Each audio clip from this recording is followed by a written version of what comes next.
Hi friends, welcome to Ap4Menu. It's Eid and why don't we try some traditional Arabic dish? Yeah, today's recipe is very traditional Arabic dish, chicken kabsa, which is very famous in all Gulf countries and especially here in Saudi Arabia. Never a party or get together ends without kabsa. So without any further delay, let's go check out the recipe. For our channel's latest updates, please do subscribe and click the bell icon, and also don't forget to select all options. To make chicken kabsa, take about 1.5 cups of basmati rice and soak it for about 30 minutes. In a wide pan, add 2 spoons of ghee and 5 to 7 spoons of oil. Add 1 cup of onions thinly sliced and saute it till the onion turns golden brown. Once the onion turns golden brown, add 2 spoons of finely chopped ginger and garlic. You may think, why can't we add ginger garlic paste?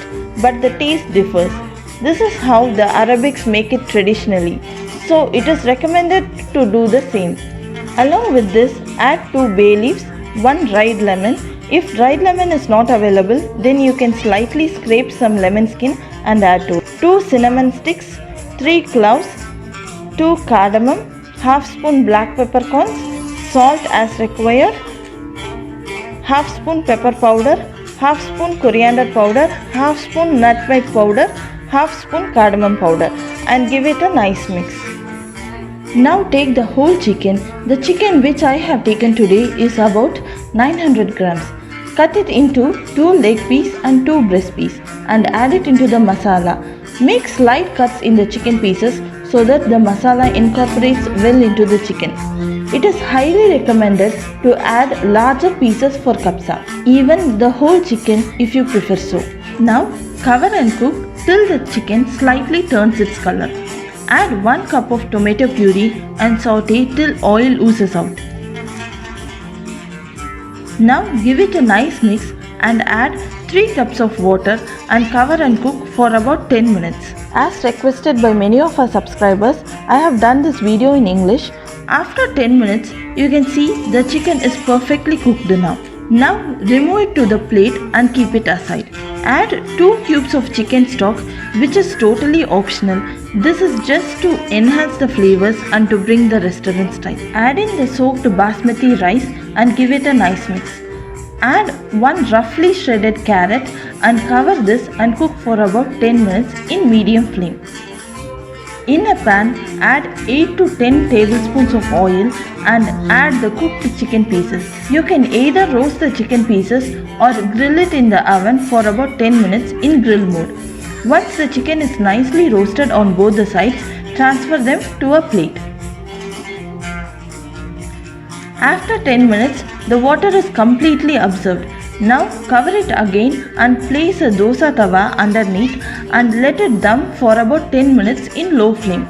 Now switch off the flame and add the roasted chicken pieces. Also, the recipe link for the Tamil version is also available in our description box. In the center, keep a steel bowl or aluminium foil and place a burning charcoal piece on it. Add 1 spoon of ghee. When the smoke comes out, immediately cover it and let it sit for about 10 to 15 minutes so that the smoky texture incorporates well into the rice and chicken. In a pan, add 2 spoons of ghee and 15 to 20 de-skinned almonds and roast it well. Once the almond turns golden, transfer it to a plate. Again add 15 to 20 raisins and roast it well. Set the raisins also aside. Wow, the kabsa is all ready with smoky and masala flavors. Let's quickly assemble the kabsa now. In a plate, place the kabsa rice, add in the roasted chicken pieces and sprinkle some roasted almonds and raisins on top. Here you go, your yummy tummy chicken kabsa is all ready to be served, with all flavors of traditional Arab masala and smoky texture. Do try and enjoy this recipe, and never forget to leave your valuable feedback in our comment section. Eid Mubarak!